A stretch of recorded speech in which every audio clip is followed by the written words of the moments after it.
Vou abrir o PowerPoint do ano. Deixa eu compartilhar aqui, só um minutinho.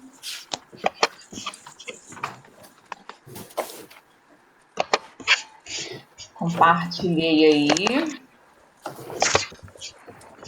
É geografia hoje? Hoje Não, é história. história. Deixa eu colocar aqui agora. Eu tinha que História. mudar. Só mudar aqui, tá? Ok.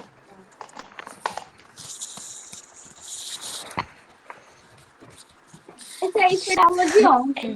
Isso. É porque eu fiz tudo num PowerPoint só para não ter que ficar colocando vários, sabe? Fica mais tranquilo. Então, olha só. História, módulo 2. A gente vai relembrar aí um pouquinho da mineração do Brasil e o trabalho nas minas. Nós vamos fazer essa revisão da página 244 até 256, tá bom? Se vocês quiserem acompanhar no livro, tá? Sem problema. Então, olha só.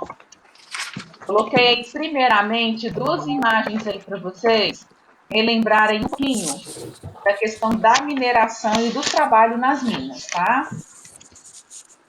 Então, para a gente relembrar logo no início, a gente vai falar um pouquinho sobre o que os portugueses estavam procurando aqui nas grandes navegações.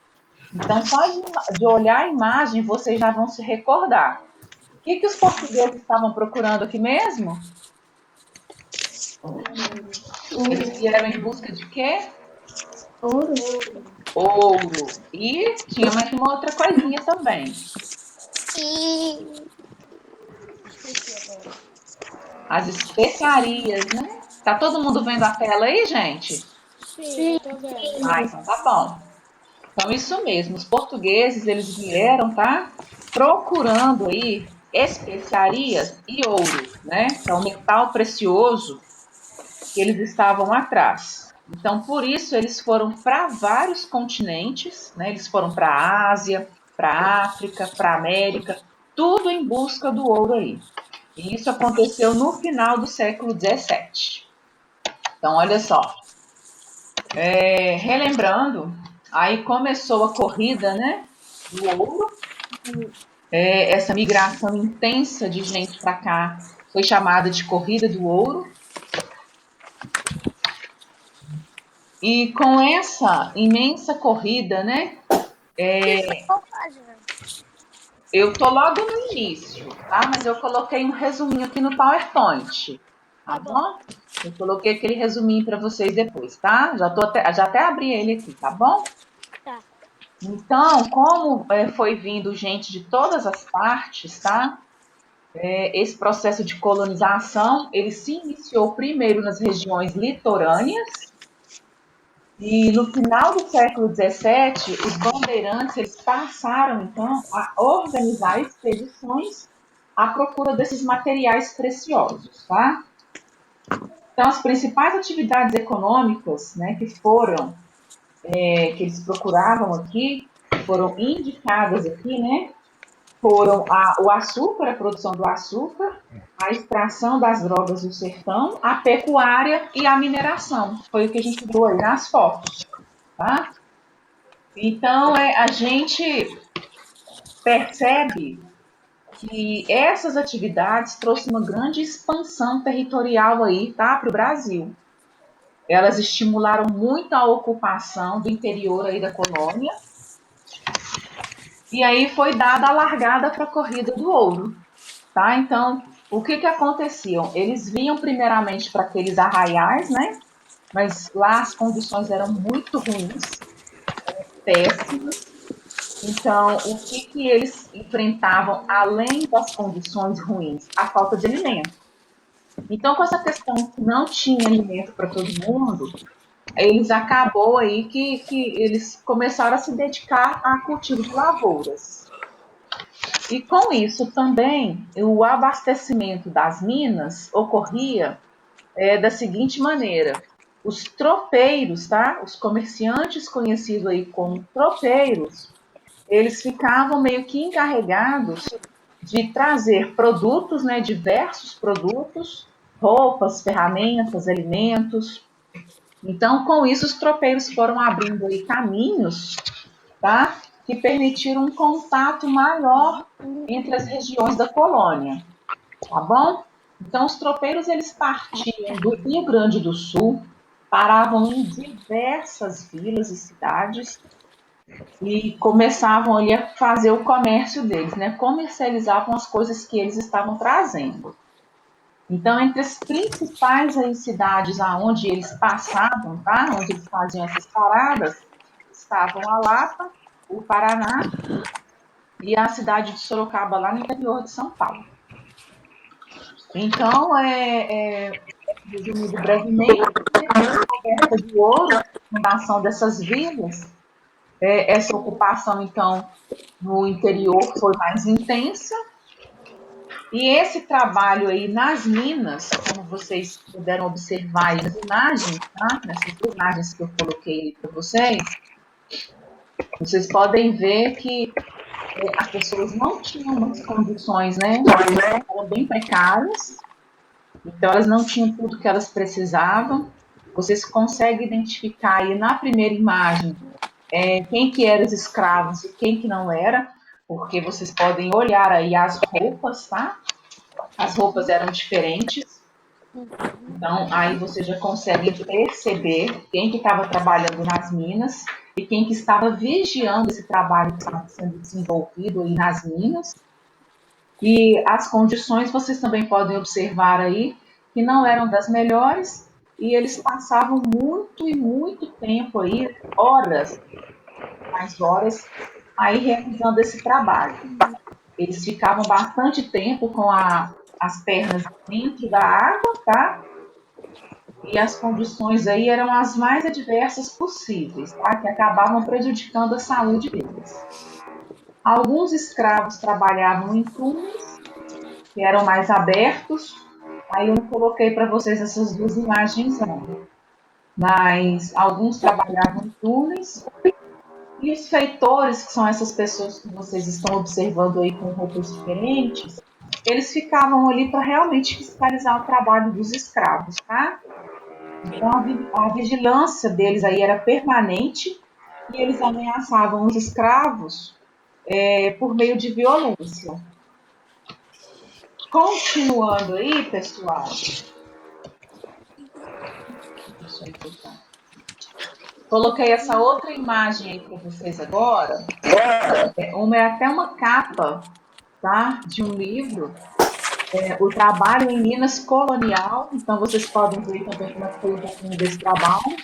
E coloquei aí para vocês nessa segunda imagem, tá?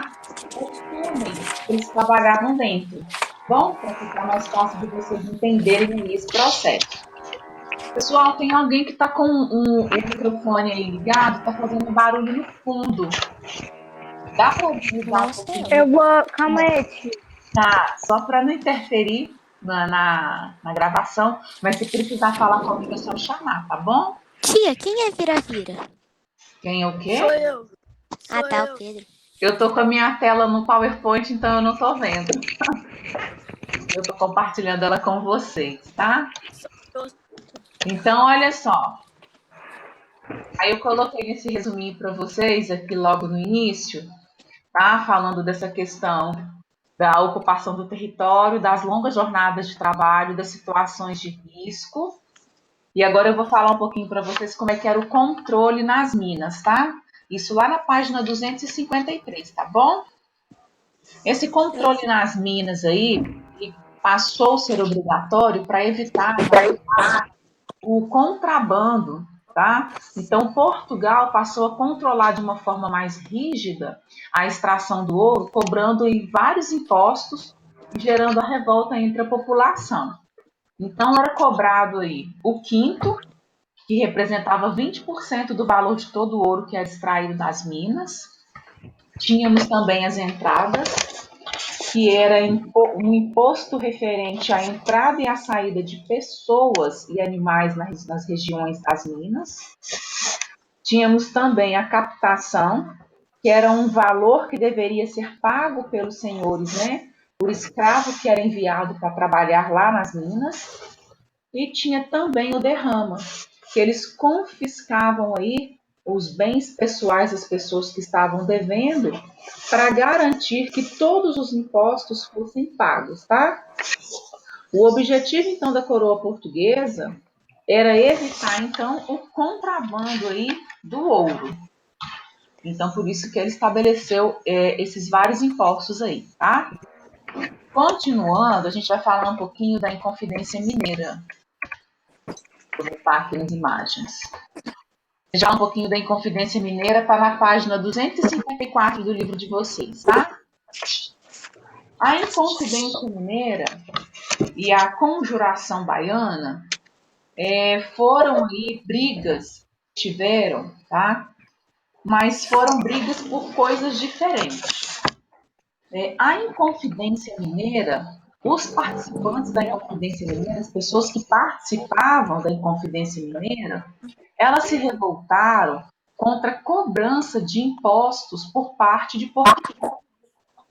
E quem participava aí, as pessoas que participavam da Inconfidência Mineira eram os comerciantes, os fazendeiros, militares e os padres.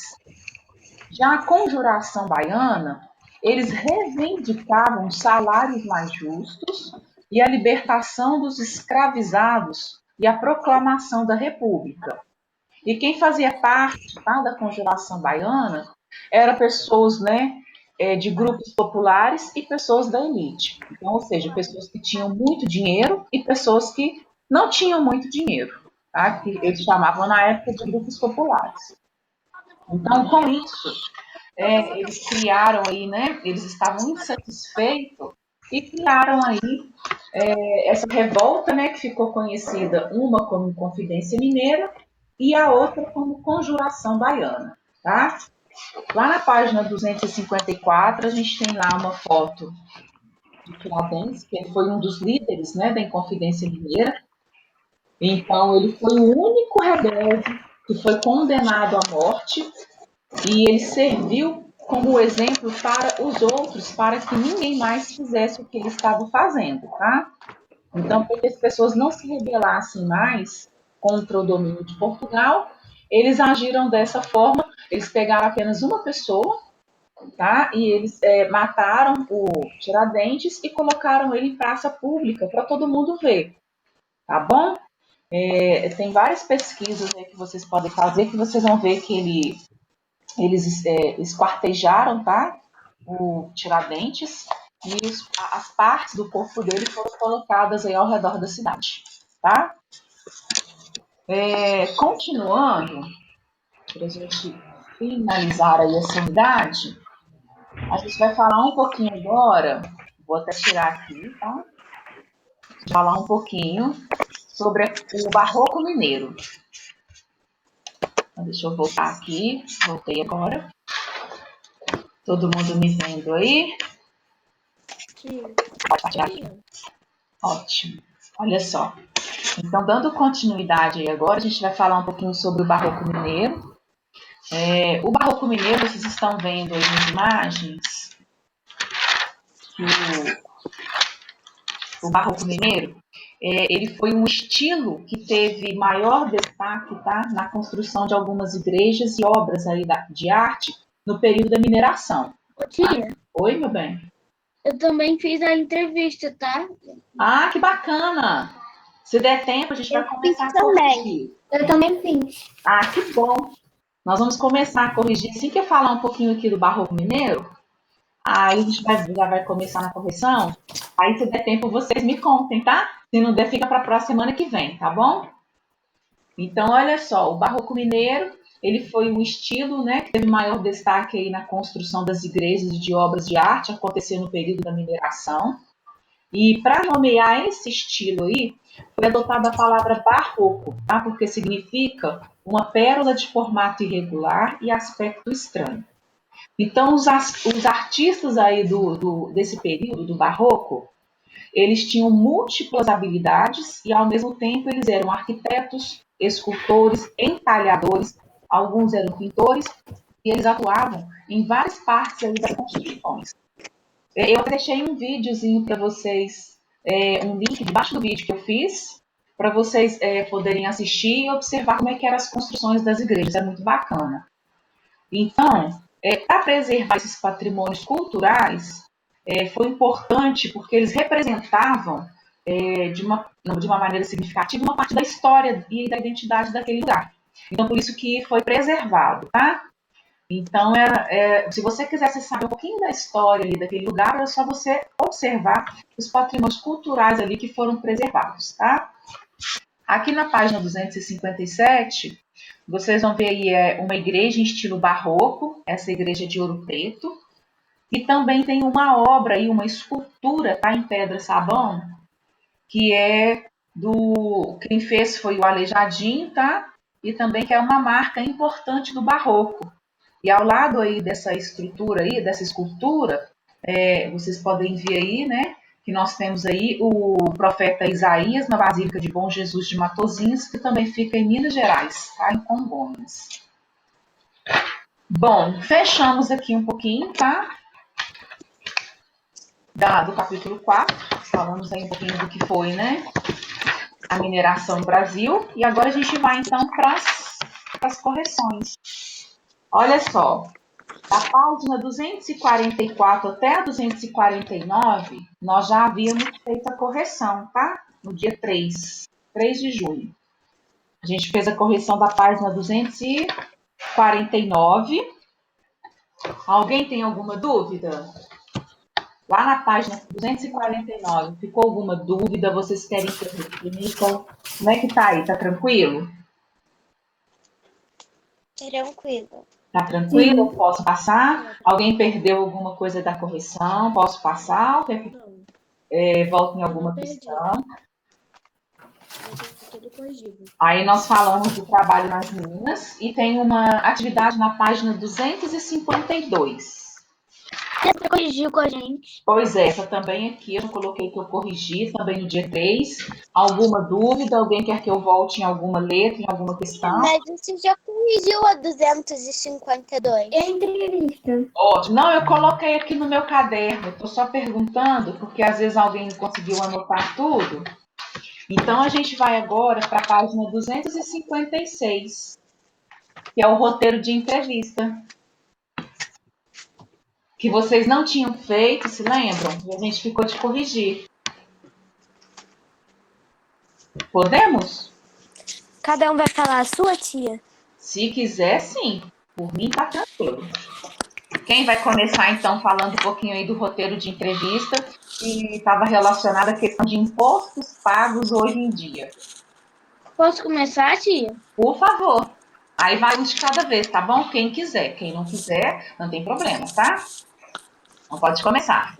Tia. Oi? 4 de 6 de 2011. Tia. Só um minutinho, quem tá falando aí? Eu vou ter que fazer de novo, porque sem querer eu fiz. Sem querer eu fiz no caderno de geografia, não no história.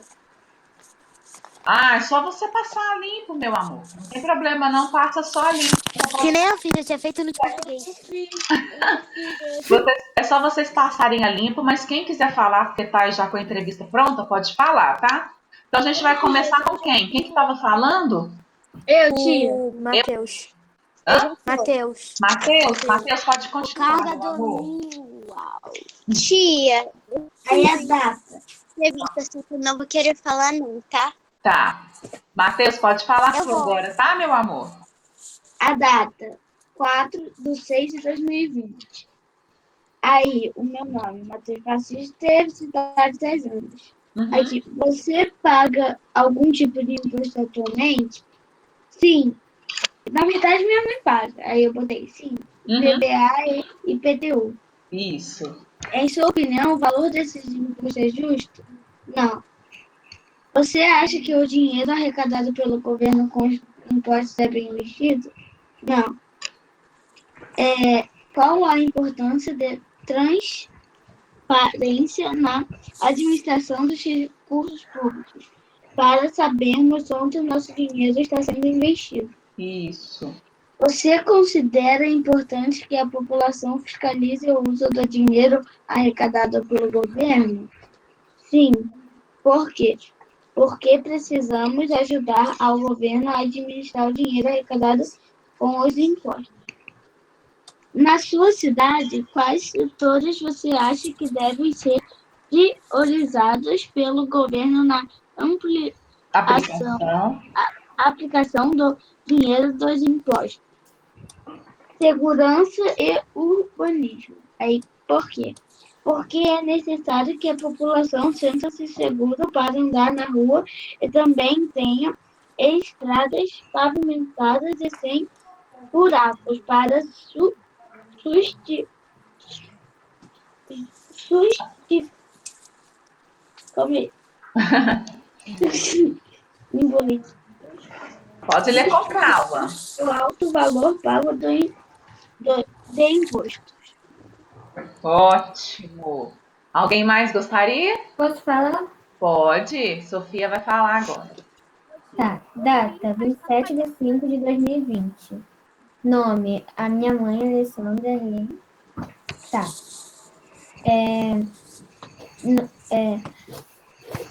Você paga algum tipo de imposto atualmente? Cite alguns exemplos. Sim, imposto de combustível, alimento e roupas. Uhum. B. Em sua opinião, o valor desses impostos é justo? Não. C. Você acha que o dinheiro arrecadado pelo governo com impostos é bem investido? Não, só me roubam. Qual a importância da transparência na administração dos recursos públicos?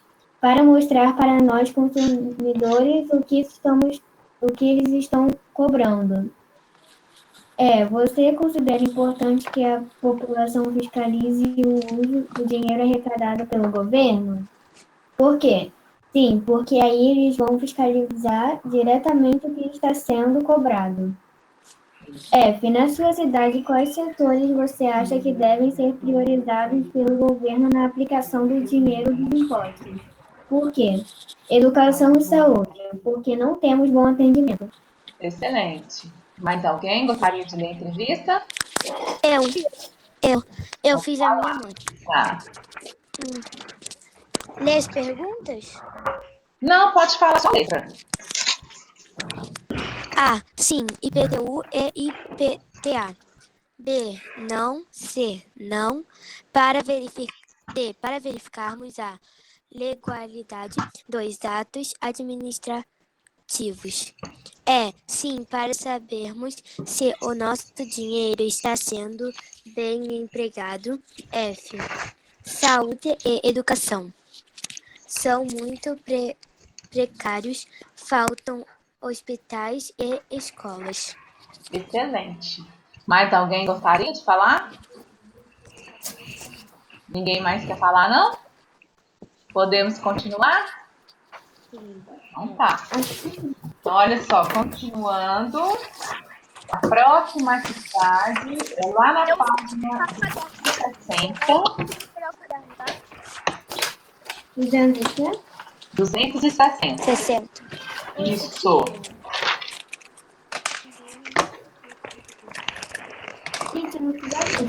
Criança, eu esqueci de fazer.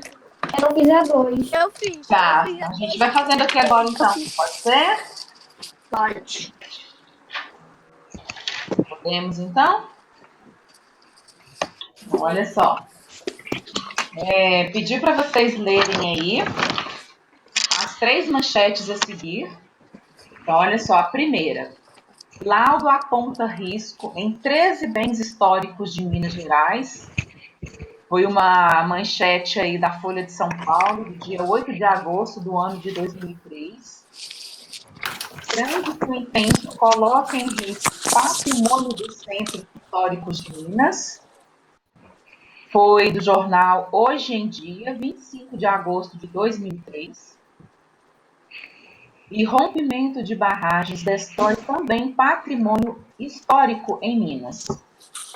Essa manchete foi do Estado de Minas, 6 de novembro de 2015. A primeira perguntinha é: qual é o tema das manchetes? Quem fez e gostaria de falar? A destruição dos patrimônios históricos de Minas Gerais. Exatamente. Então, Posso falar? pode. Tem mais. sobre como os bens históricos de Minas Gerais estão correndo risco atualmente. Exato. Então, o tema das manchetes aí, todas elas estão falando sobre os patrimônios culturais de Minas Gerais, tá? Então, tanto é que vocês podem observar aí que na primeira fala, né, de 13 bens históricos, na de baixo fala dos patrimônios dos centros históricos, né, a questão do trânsito intenso, e a outra fala do rompimento de barragens que também destrói patrimônios históricos, tá? Então, as manchetes, para quem não fez, eu vou ditar a resposta, tá? As manchetes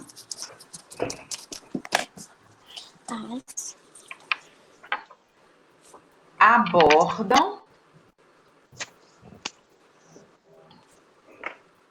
Tia, eu coloquei são pintadas de diferentes cores. Abordam ameaças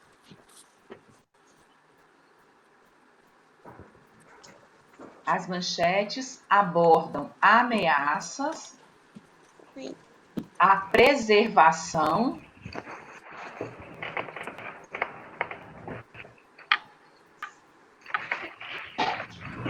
dos patrimônios culturais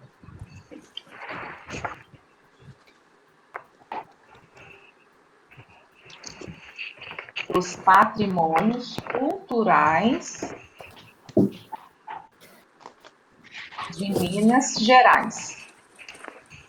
Tia, desculpa por atrapalhar, Diga, mas eu coloquei destruição de patrimônios históricos. tá ótimo, o sentido é o mesmo, tá bom?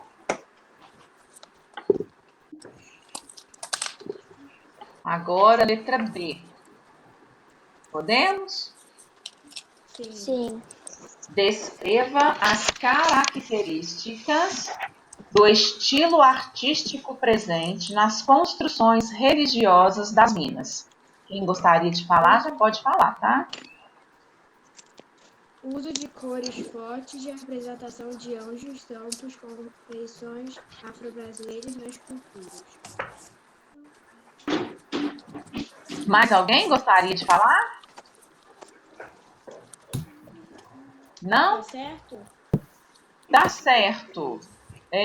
Porém, você colocou o uso de cores, né? Que são caracterizado aí pelo excesso de detalhes, né? Acrescenta no seu também a pedra sabão, que é um material muito utilizado, tá? Por eles. Então eu vou ditar a resposta, tá bom? Para quem não fez. Qualquer coisa é só me chamar, tá? O barroco mineiro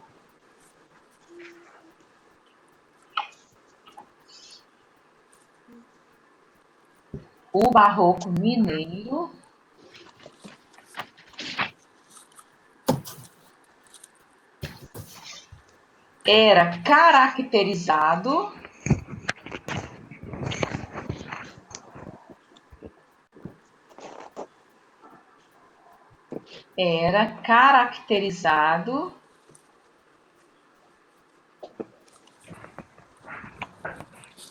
pelo excesso de detalhes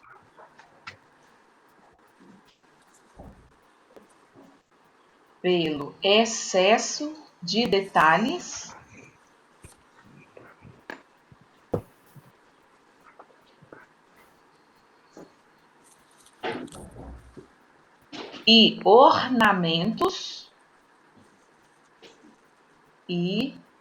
ornamentos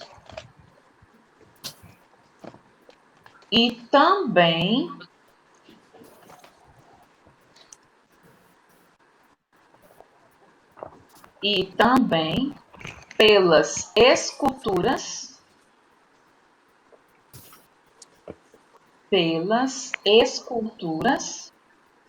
Tia, calma aí, pelo excesso de... como é que é? Fala onde é que você tá? Pelo excesso de... Pelo excesso de detalhes e ornamentos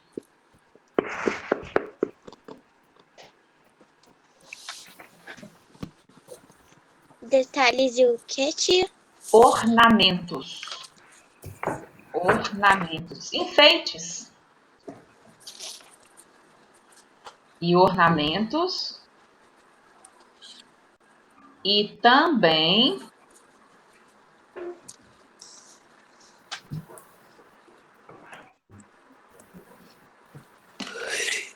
pelas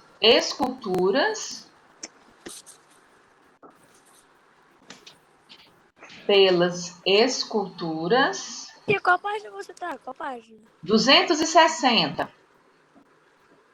em pedra sabão. Pelas esculturas em pedra sabão. Ponto final. Fala de novo a última parte. Vou repetir a letra B, tá? Para vocês conferirem. O barroco mineiro era caracterizado pelo excesso de detalhes e ornamentos e também pelas esculturas em pedra sabão. Ok? Podemos ir para a letra C? Ô tia, Oi? por que você não estava fazendo lives aquele dia lá? Aqueles dias passados. Porque eu estava doente, Ah, tá. tá bom? Podemos continuar na letra C? Tia, você vai fazer brincadeira hoje? Como é que é? Você vai fazer brincadeira. Eu vim até com a minha blusa de xadrez, eu vim com outra hoje. Não tô vendo ninguém de roupa de festa junina. Amanhã eu quero ver todo mundo de roupa de festa junina, viu? Amanhã vai ser o quê? É, porque eu fico vindo sozinha e vocês não colocam nenhuma brincadeira. Ó, tô de olho. Tá. Eu vou ter É que todo ter- mundo amanhã enfeitado. Eu só tenho um lacinho. Não tem problema. Pode colocar a tiara no cabelo, um laço, uma flor. Pode colocar o que você tiver. Tá bom? Ô, tia. Oi? Esses textos assim, dessas matérias, já é pra marcar alguma coisa? Eu marquei tudo. Não entendi. Tipo, É pra marcar os sabe? textos? É pra marcar os textos, assim, não todos, mas resumir o texto e marcar, assim. Ah, quando você tá lendo, marcar com marcador? É, tipo, não tudo, porque eu gosto de... Ah, não, eu faço isso no livro. Eu também marco. Eu acho importante chamar atenção para as questões principais, tá? Mas eu posso marcar? Então... Pode. Em sala eu sempre gosto de fazer isso com vocês. Infelizmente, como a gente não está podendo ir para a escola ainda, não tem como, mas sempre que eu vou fazer a leitura de textos, eu peço para vocês marcarem, tá? Então, letra C, para a gente fechar aí e fazer nossas brincadeiras. Em sua opinião, como podemos contribuir para a preservação das construções históricas? Quem gostaria de responder? Mostrando a importância dos patrimônios históricos. Voltou. Mostrando a importância dos patrimônios históricos. Quem mais? Eu. Pode falar. Evitar o rompimento de barragens em centros históricos. Posso falar, tia? Pode também. Fiscalizando entidades que tomam conta, fazendo doações e estando a cuidar.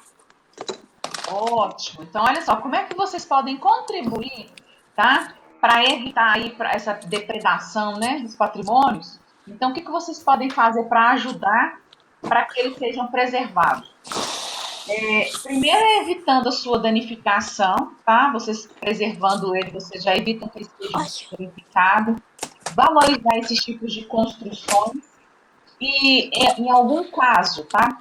Que vocês presenciarem alguém aí depredando, tá? Danificando e destruindo, vocês denunciar, tá? Para as pessoas que estiverem próximo, né? A esse patrimônio, fazer uma denúncia mesmo, que as pessoas estão destruindo aí um patrimônio histórico. É uma forma que vocês têm de contribuir para que isso não aconteça. Tia, você vai usar o módulo agora? Ô tia. Não, agora a gente finaliza aqui, deixa eu escrever aqui no meu caderno, a gente corrigiu a página. A gente corrigiu a página 260, não é isso? Ô tia. Pode falar, meu bem. Você pode repetir para mim? A última. A última? Ó, a última, ela é pessoal, tá? O que é uma questão pessoal? Você vai colocar de acordo com aquilo que você entendeu, tá bom? Então, olha só, o que os colegas falaram. falaram das preservações, das construções, evitando a sua danificação. Então, preservar as construções aí históricas, evitando a sua danificação.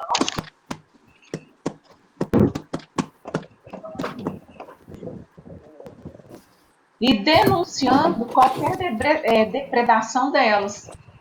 Qualquer coisa que vocês presenciarem e ver, né, alguém aí estragando algum patrimônio histórico, vocês denunciarem, tá, para as autoridades.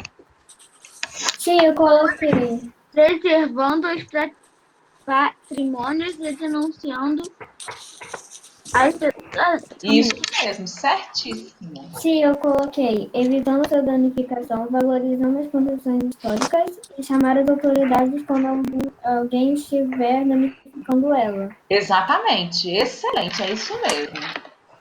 Então, coloquei aqui que a página 260 foi corrigida hoje. Ok, tá tranquilo. Agora vocês podem guardar aí o caderno, o módulo, porque hoje, como eu combinei, a gente vai fazer uma forca junina. E eu quero ver todo mundo participando. Olha só. A tia quer ver vocês. Brincadeiras juninas, comida de festa junina e músicas de festa juninas. Tia, só vou ver se meu microfone tá ligado, porque a última vez eu tava falando tudo e tava desligado. E eu não ouvia.